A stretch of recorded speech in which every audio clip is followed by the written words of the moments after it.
Congress party.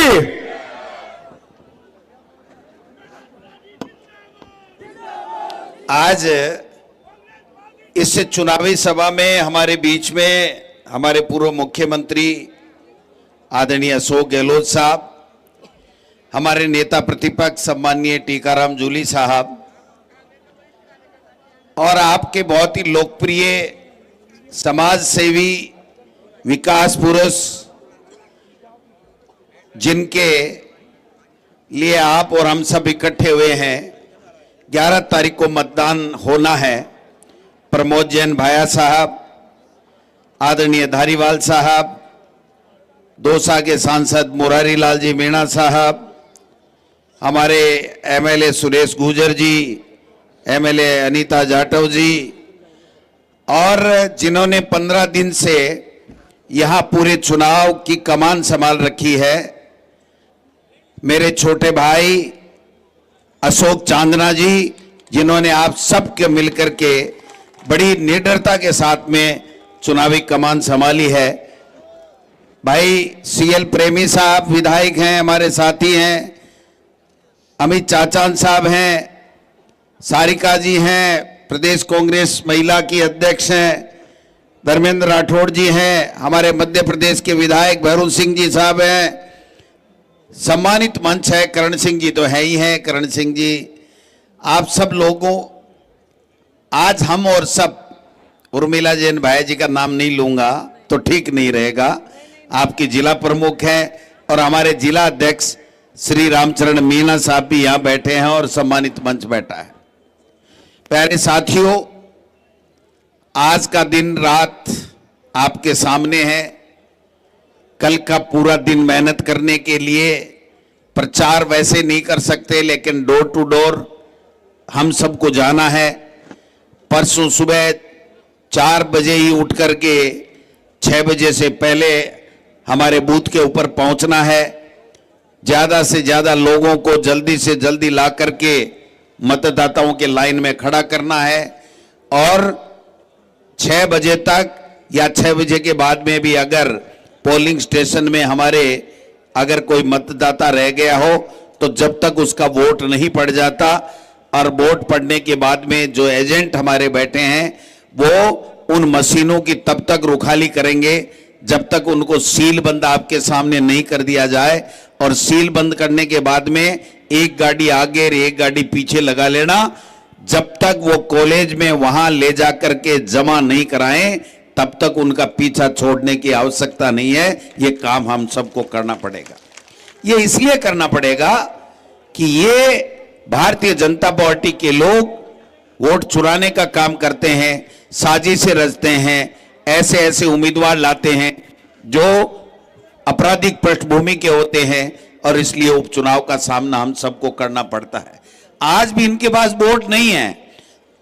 हमारे नेता राहुल गांधी जी जिस प्रकार से खुलासे कर रहे हैं कि चाहे हरियाणा हो चाहे महाराष्ट्र हो, इन्होंने वोट चोरी करके, और केंद्र की सरकार भी वोट चोरी करके बनाई है। इसलिए वोट बहुत महत्वपूर्ण है। हमारे बाबा साहब के संविधान में इस लोकतंत्र के मजबूती के लिए, लोकतंत्र के लिए एक वोट का अधिकार हमको दिया है। ये वोट का अधिकार आपका भी है, उतना ही महत्वपूर्ण और इतना ही अडानी और अंबानी और देश के प्रधानमंत्री के पास में है। जो प्रधानमंत्री नरेंद्र मोदी का एक वोट लगता है, वैसे हम में से जितने भी बैठे हैं और जितने भी लोग हैं वो भारत के नागरिक हैं, अंता विधानसभा क्षेत्र के लोग हैं, उनका वो वोट है। और उसी वोट से फैसला होना है कि 11 तारीख को जो वोट पड़ेगा, 14 तारीख को पेटी में से कौन निकल करके राजस्थान की विधानसभा में जाएगा। ये फैसला आपके मत से होना है। हम केवल प्रचार के लिए आए हैं, हम अपनी बात कहने के लिए आए हैं। अशोक गहलोत साहब आए हैं, सारे के सारे नेता आए हैं, लेकिन वोट जो पड़ेगा वो अंता विधानसभा क्षेत्र के लोगों का पड़ेगा।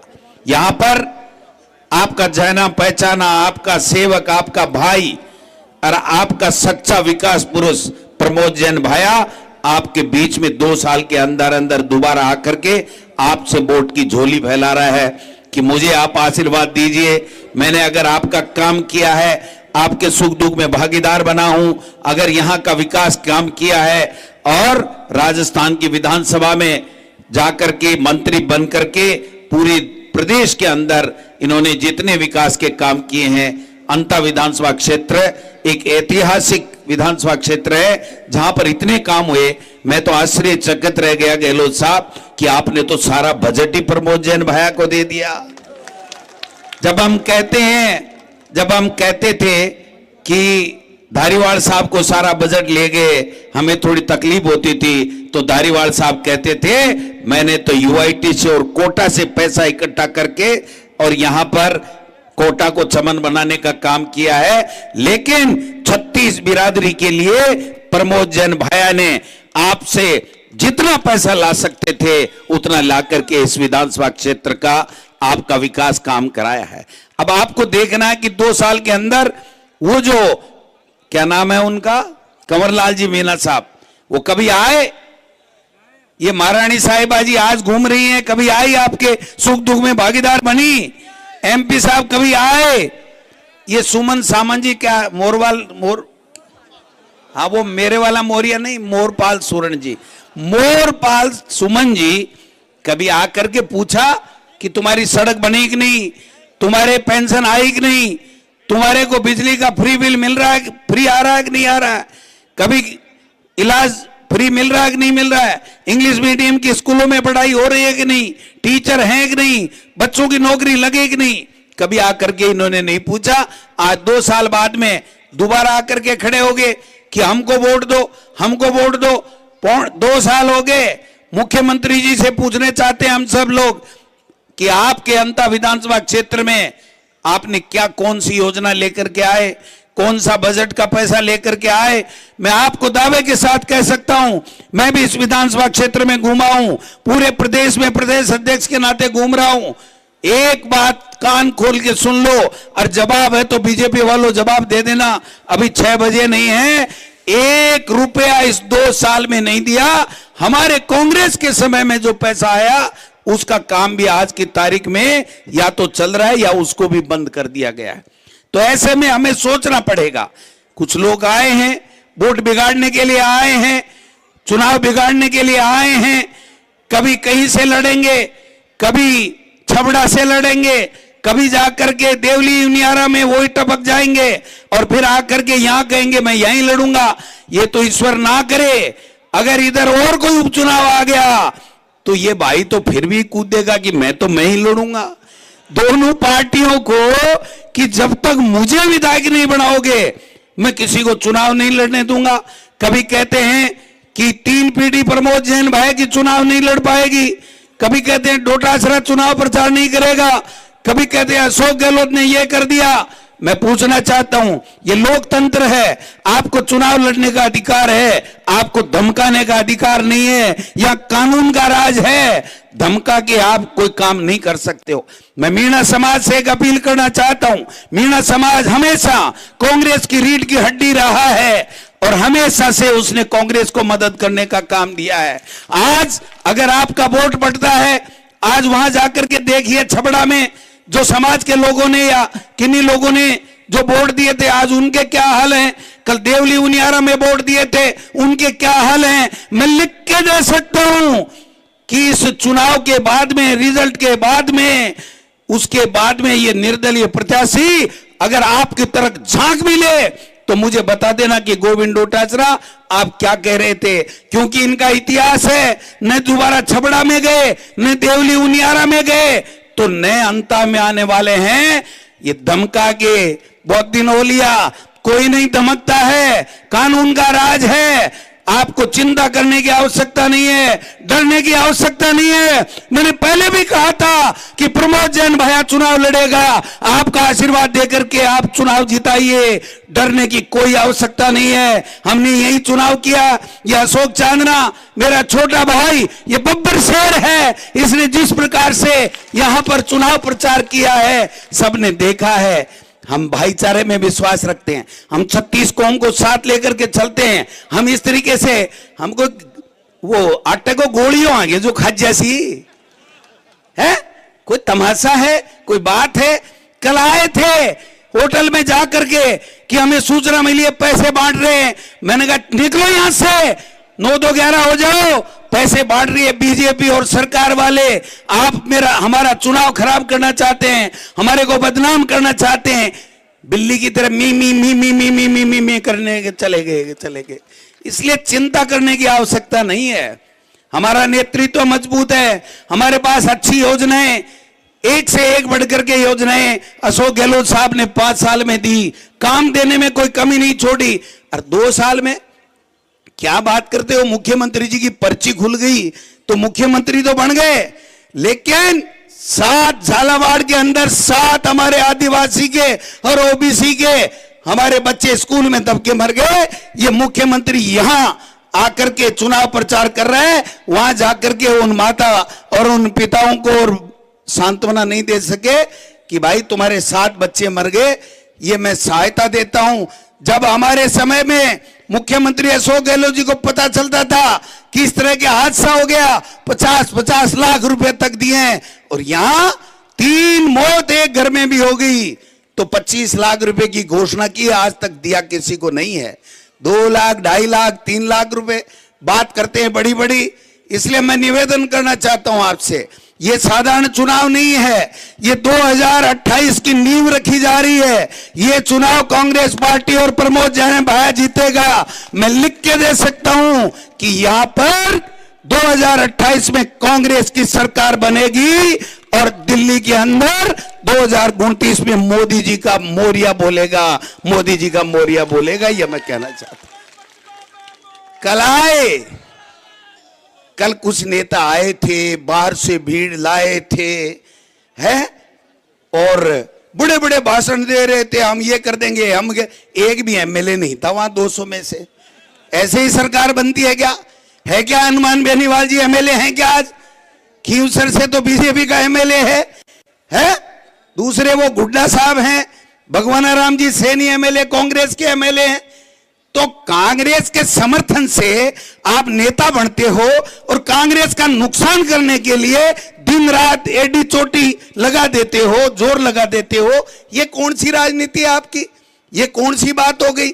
इसलिए समझना पड़ेगा कि ये लोग आकर के यहां का शांतिपूर्वक माहौल है, उसको माहौल को खराब करना चाहते हैं। भारतीय जनता पार्टी और हमारी वसुंधरा जी यहां बैठी बैठी टेलीफोन कर रही हैं। मैं वसुंधरा जी से पूछना चाहता हूं कि वसुंधरा जी, आप मुख्यमंत्री बनने के लिए चुनाव लड़ी थी, आपको मुख्यमंत्री नहीं बनाया, अब काहे के लिए एक एक व्यक्ति को टेलीफोन कर रहे हैं? ये भजनलाल जी ज्यादा मजबूत हो गए ना तो आपका मोरिया बोल जाएगा, पता ही नहीं चलेगा कहां गई वसुंधरा जी। इसलिए समझनी पड़ेगी कि ये कोई बातें नहीं होती हैं। मैं आपसे एक ही निवेदन करना चाहता हूं कि ये 2 दिन केवल भाषणों से काम नहीं चलेगा, वोट आपका पड़ेगा। हम तो 6 बजे छू मंतर, क्योंकि कलेक्टर का फोन आ रहा है, डोटासरा जी कितने बजे निपटाओगे? मैं क्यों भाई, ओ थाकाड़ो मोरपाल सूरन तो 14 तारीख ने निपटेगा और 11 में वोट दे निपटावांगा। प्रमोद जैन भाया एक अच्छा इंसान है, सामाजिक आदमी है, कांग्रेस पार्टी आपकी अपनी है, मीना समाज हो चाहे दूसरे समाज हो, हमेशा कांग्रेस को मजबूत किया है। इसलिए मैं अपील करना चाहता हूं, आप मुख्य द्वारा से आपको काट करके चले जाएंगे। देवली उनियारा में आपने देखा होगा कि वहां टोंक से एमपी हरीश मीणा जी बढ़े, आप सबके आशीर्वाद से बढ़े। दौसा में मुरारी लाल जी मीणा बढ़े, आप सबके आशीर्वाद से बढ़े। भजनलाल जी और वहां पर हमारी वो बहन है संजना जाटव, 4 और 1 को हमने वहां जिता दिया। आदिवासी मेरा भाई था, उसको बीजेपी को निपटाने के चक्कर में 5-5 एमपी आपने दिए हैं। अगर आप वोट नहीं देते तो कांग्रेस को इस तरीके से इतना बड़ा समर्थन नहीं मिलता। इसलिए मैं आपसे निवेदन करना चाहता हूं कि आदिवासी भाई हो, मीणा समाज हो, सैनी समाज हो, दूसरे समाज हो, आप सबसे एक ही आग्रह है कि कांग्रेस पार्टी एक ऐसी पार्टी है जो 36 कौमों को साथ लेकर के आपका विकास करती है। कांग्रेस पार्टी ही आपका विकास कर सकती है, आपका भला कर सकती है, जन कल्याणकारी योजनाएं ला सकती है। ये तो पर्ची खेलते हैं, हेलीकॉप्टर लेकर के कभी मंदिर में चले जाते हैं, कभी दिल्ली धोख देवरा लगाने चले जाते हैं। इसलिए इस बीजेपी में कोई दम नहीं है, न इनके पास योजनाएं हैं, एक दूसरे लड़ रहे हैं। एक मंत्री जी वो अपने वाले मेरे साडू किरोड़ी जी, किरोड़ी लाल जी तो छापे ही छापे मार रहे हैं। मैं तो गहलोत साहब ये कह रहा था कि किरोड़ी जी एक दिन इस सीएमओ पे भी छापा डाल डूल दो ना, पता लग जाए कि गुजरात के लोगों को कैसे कैसे टेंडर दिए हैं, ये पता लग जाएगा कितना भ्रष्टाचार ब्यूरोक्रेसी कर रही है और आपने कितना भ्रष्टाचार इस 2 साल में किया है। हम पे आरोप लगाते हैं, प्रमोद जैन भाया के लिए कहते हैं कि ये कर दिया वो कर दिया। 107-16 का इस्तेगासा नहीं है, कोई पाबंदी नहीं। 5 साल में और डबल इंजन की सरकार, 10 साल से मोदी जी और 2 साल से यहां बीजेपी का शासन है। डबल इंजन है कि नहीं? एक जांच बता दो, एक शिकायत बता दो। केवल किसी को आरोप लगाना, हमारे ऊपर भी लगाए थे। जब 2023 का चुनाव था तो कहने लगे पेपर लीक कर दिए, ये कर दिया वो कर दिया, हम मगरमच्छों को पकड़ेंगे, हम मगरमच्छों को पकड़ेंगे। इनके मच्छी तो हाथ नहीं आई, खुद खा खा के मगरमच्छ बन गए कि नहीं? आजकल तो मुख्यमंत्री जी थोड़ा वेट कम करने में लगे हुए हैं, इसलिए मैं उनको तो छोड़ देता हूं, लेकिन बाकी सारे के सारे लगे हुए हैं। इसलिए भाइयों, ये मौका बार बार नहीं आता है। ये चुनाव 2028 में किसकी सरकार बनेगी, इस बात को तय करने वाला है। इसलिए आपसे मेरा निवेदन है, अगर जन कल्याणकारी योजनाएं, अगर हमारा विकास आपको चाहिए, तो ये जो सुंदर सी सूरत प्रमोद जैन भाया, नम्र, हाथ जोड़ के चलता है, सबको साथ देता है, हर के दुख दर्द में शामिल होता है। इसलिए एक बात, 11 तारीख को आप सबको 1 नंबर जो मशीन आएगी, 1 नंबर के ऊपर प्रमोद जैन भाया का नाम होगा। सामने उस नाम के ये सुंदर सी प्रमोद जैन भाया की फोटो होगी, जो आपके दिलों में बसी हुई है। ये फोटो होगी, सामने हाथ का निशान होगा, उस हाथ के निशान के आगे एक नीला बटन होगा। उस नीले बटन को मेरे भाइयों, इतना हाथ के निशान के आगे नीले बटन को इतने जोर से दबाना कि वो चू की आवाज आए और वो चू मोदी जी और अमित शाह को सुनाई दे और प्रमोद जैन भाया राजस्थान की विधानसभा में शपथ लेने के लिए जाए और बीजेपी का मोरिया बोले। बुलाओगे मोरिया? हाथ खड़ा करके बता दो कि बीजेपी का मोरिया 11 तारीख को बुला देंगे। आपका धन्यवाद। जय हिंद, जय भारत।